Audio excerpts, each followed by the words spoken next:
Hello everyone, welcome back to another video by Volt Life Proof Grooming. My name is Austin and today we're going to be talking about how to make cologne last longer. Now every man should use some kind of scent, some kind of cologne. It doesn't have to be cologne as long as you use some kind of scented deodorant or some kind of fresh spray or something like that. The point is you want to smell good. In fact, there's a funny anecdote about that. A lot of time my work here at Volt is going out and trying to find out what makes men more attractive so I can talk about it and give you guys those tips. And that requires me to talk to a lot of women about what they find attractive. And the two things that every woman says makes a man immediately more attractive than almost any other man is the ability to hold a conversation and smelling good. Needless to say, the criteria may be lower than we think. But today I'm going to give you tips for that second one on how you can achieve a great smelling scent all day long. So let's jump into these 3 tips.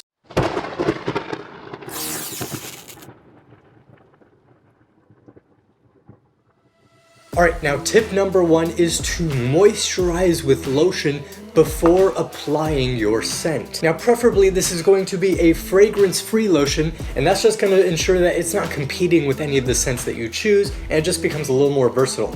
But you may be wondering why you want to lotion up or why you want to moisturize in the first place. You might think if you want your body to soak up more of that scent, why wouldn't you want to apply it on dry skin where it can moisturize and absorb the scent instead of the lotion? But there's a problem with that, and that is this. Most colognes use alcohol as an active ingredient, as like a carrier. The alcohol evaporates over time and allows people to smell the scent, as well as leave some of the particles of that actual scent on your skin, which is what causes it to linger around. But let me give you an analogy to describe the problem. After long periods of drought, dirt has a harder time absorbing water. Water, in fact, just runs off because the dirt becomes packed and dense. Think about it like a sponge. A dry sponge, one that you pull just out of the pack, is going to be packed, it's going to be dense, it's going to be hard until you absorb it a little bit. And then from that point on, you can absorb more and more things with it, even though it's slightly damp. By applying lotion, what you're doing is you are plumping up your skin by causing it to already absorb some moisture. And that plumping up expands your pores and causes more space in your skin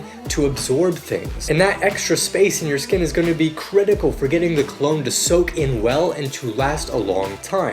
Because if you just spritz it on the surface and it never has a chance to sink in, it's not going to last long at all. So the key is to moisturize before you apply your cologne. Alright, and tip number 2 is to apply your cologne right after you get out of the shower. Dry yourself off a little bit first, obviously. You don't want to be soaking wet because then those water droplets will absorb it instead of your skin. But there are 2 reasons why this works. One is your skin is going to be moisturized, again, because you just got out of the shower. And that's going to help your skin absorb a little bit more. But the other thing is this. After getting out of a warm shower, and that's kind of the key, there is a warm shower, your pores are going to be open wider than they already would be. And when your pores are open wider, they have a greater chance and a greater area inside of them to soak in that cologne, which will cause your cologne to last longer because you'll be able to keep more of it on yourself and it won't evaporate as quickly. And you get kind of a double whammy there between the moisturized skin and the open pores that soaks in most of that cologne. And then over time, as your pores close, they will lock in that scent. So apply after you get out of the shower. That's the best time to do it, which is also why we often recommend showering in the morning so that you can keep that scent throughout the day instead of losing a lot of it throughout the night. And the third and last tip that we have for you today is to apply the cologne on your pulse points. Now, a lot of people hear about this, but a lot of people don't really know why you should do that or where your pulse points even are. Essentially, your pulse points are the areas where your skin is thinner and you can feel your own pulse, the pulse of your heart, through your skin. For example, there's a pulse point here on your wrists, there's 2 here on either side of your neck, and there's some in the creases of your arms, as well as your legs. Anywhere your skin is relatively thin and soft and you can feel a pulse is going to be a great place to spray cologne. Now the reason why this works is because of body heat. Your pulse points are going to be warmer and are going to project the scent further than you normally would if you sprayed it on any other part of your body. That warmth projects scent. And you know this works because anytime you cook and you throw something on that stovetop, immediately you can smell it throughout the house, right? And so the best places to spray your cologne are going to be on your wrists, right here, and right there. And that's also a great place because you extend that range of your scent with your arms anytime you reach for something, as well as on your neck here and your arms in the creases there. Those are the most typical places to spray your cologne. But here's the thing, a lot of people will spray it on their wrists or something and then they'll dab it to share the cologne.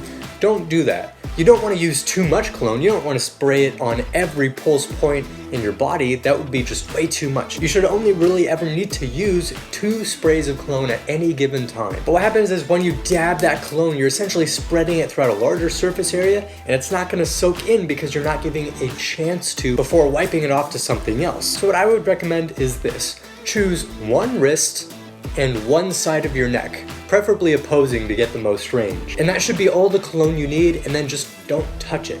Don't spray the cologne on your shirt, it's not going to absorb very well and it's not going to cause the scent to linger on you. Make sure it gets on your skin and don't dab it or rub it or do anything to it until it dries. That's the way you're going to ensure that you get the most life and longevity out of your cologne. So hopefully I've given you guys some great tips on how to get your cologne to last longer, how you can up your smell game and go throughout your day without having to worry about, oh man, do I smell like my cologne anymore? Do I need to apply more? Blah, blah, blah, blah, blah. You should be fine. But hopefully you guys like these tips. If you like this video, please hit like and subscribe. Smash that bell icon so you'll be notified every time we post another awesome video. We're going to have tons coming out for you. We're posting like 3 times a week with a bunch of different men's grooming, men's lifestyle, men's activity, and general men's topics to build a community around this Volt channel that you are going to want to be a part of. So again, thank you guys so much for watching. I've been Austin. I will see you in the next video. And if you have any tips that you think I've missed, please just leave them down in the comments. We'd love to hear from you. So take care, guys. Go out there and smell your best.